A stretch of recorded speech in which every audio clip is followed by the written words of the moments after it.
Yo, what's good, everybody? Invest smart, not cheap. Now, I know what y'all thinking. When starting a business, you always want to start off cheap.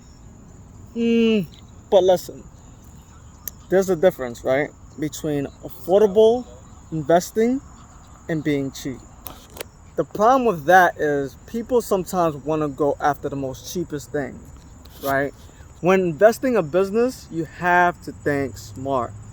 Do not just pay any old money to start a business. And what that basically means, I know a lot of people might disagree with this, but just hear me out for a minute. What I basically mean is, when investing, you might have to invest a little bit more. That's just the reality. For example, people that want to start a catering business, it takes about $70 to start a catering business. But for things to go beyond the way you want it to go, sometimes you might have to spend a little bit more. You might have to add another $100 to that $75, making $175 to start a catering business. Well, I do t-shirts, as you can totally see. This is one of my images. To start a t-shirt business is about $500. It used to be $500. It has gone up, and I know why it has gone up, right?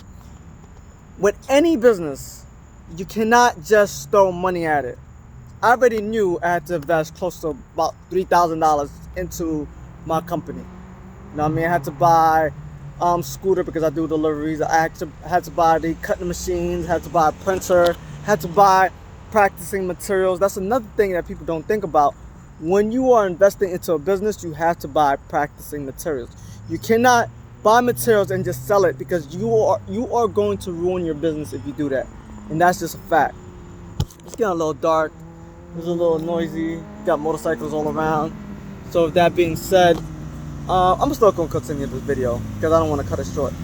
But you have to think smart, not cheap. You have to invest smart, not cheap. Right? When it comes to any business, you're going to have to go a little further than the average person, so you can make it. Now, with that being said, if you decide to go cheap, you might not get the things that you want. I'm be honest.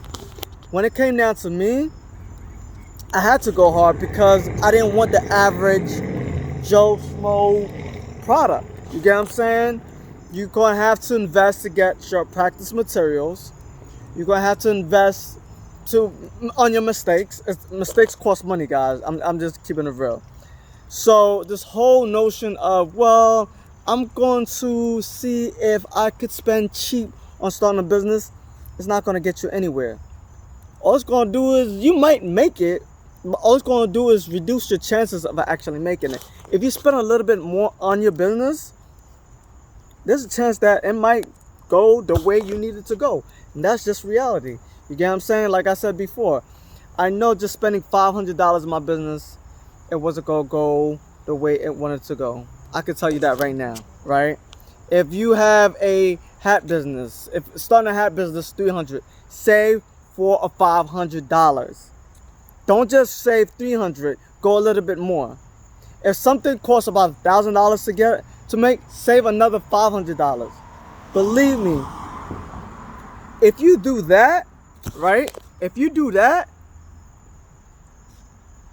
the not to say you're gonna be 100% successful, right? Nobody get 100% success, because there are people that spend millions in businesses and it doesn't go well. If you are able to spend a little bit more, the process of you making or getting where you need to get, it's going to be a little faster than a person that just spend $100 on a catering business, $100 on a hat business. I don't know how much a hat business costs, but I'm just saying, you know what I mean? I'm just giving an example. Now, with that being said, invest smart, not cheap. All right, guys? Bless up. Had to let y'all know what it is. Okay? Peace.